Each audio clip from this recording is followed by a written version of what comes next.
Hello friends, তো রবিবারে সকাল সকাল একটা তোমাদের সাথে সুন্দর ব্লগ নিয়ে চলে আসলাম। আর আজকে রবিবারের সবাইকে শুভ সকালের অনেক অনেক শুভেচ্ছা। আর এদিকে দেখো, রিও সকাল সকাল ঘুম থেকে উঠে পড়েছে। তো আজকের সকালটা তোমাদের সাথে চা দিয়েই শুরু করলাম। দেন চা খাওয়া শেষ করে চলে আসলাম ঝাঁটা হাতে ছাদে। এই যে কাজ শুরু হলো, কখন যে নিস্তার হবে তার ঠিক নেই। আর 2 সপ্তাহ ধরে আমি ছাদটা ঝাড় দিতে পারিনি, তো সেই কারণে চা খেয়েই চলে আসলাম ছাদে। তারপর দেখো, ঘরের ঝুল অনেক জমেছিল, 2 সপ্তাহ ধরে দিইনি, কারণ রবিবার ছাড়া আমার এই কাজগুলো করা সম্ভব না, কারণ মর্নিং স্কুল থাকে। আর এত সকালে এইসব কাজ করা মানে মোটেই সম্ভব হয় না। আর গত রবিবার তো ছিল পালস পোলিও, তো ছুটি তো সেদিন ছিলই না। তো আমার 2 সপ্তাহের কাজ আজকেই আমার সব কিছু কমপ্লিট করতে হবে। তো দেখো, 2 সপ্তাহের জামা কাপড় নিয়ে আজকের বসেছি, কতগুলো, পুরো ছাদটা ভরে গেছে, জামা কাপড় এতটা কেচেছি। তোমরা দেখে বুঝতেই পারছো, রবিবারেও আবার ছুটি নেই। একদিন যে ছুটি থাকে একটু বাড়িতে শান্তি করে থাকবো, তাতেও উপায় নেই। তো তারপর দেখো, আমি স্নান করে চলে আসলাম। আর আজকের আর পুজো দেবো না, কারণ থাক, কারণটা আর বললাম না, তোমরা বুঝে নিয়ে। তো তারপরে দেখো, আমি রিওর তরকারিটা চাপিয়ে দিলাম, ভাতটা হয়ে গেছিলো।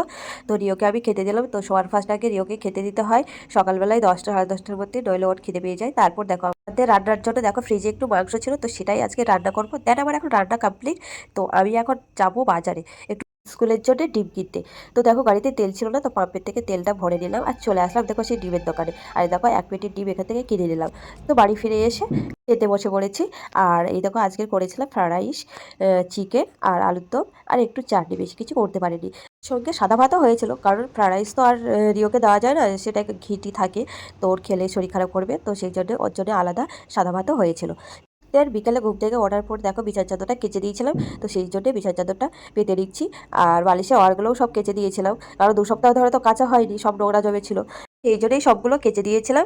তো বিছানার চাদরটা পাতা হয়ে গেছে, তো বালিশের কাভারগুলো এবার পরিয়ে নেবো। আর দেখো, গরমও লাগছিল, সেই জন্য ফ্যানটা ছেড়ে দিলাম। আর রিও দেখো আমার পাশে এসে বসে আছে, যখনই আমি কাজ করি রিও ওইভাবে এসে আমার পাশে বসে থাকে, আর আমি একটু আদর করে দিই। দেন এখন সন্ধে হয়ে গেছে, তো সন্ধে প্রদীপটা জেলে দিলাম। তো তারপর চলে আসলাম রান্নাঘরে। তো রান্নাঘরে এসে দিকে দেখো, রান্নাও চাপিয়েছি আর এদিকে চা খাচ্ছি। তো সকালবেলায় লিকার চা দিয়ে শুরু করেছিলাম, এখন দুধ চা দিয়ে শেষ করলাম। তো চলো, টাটা, গুড নাইট।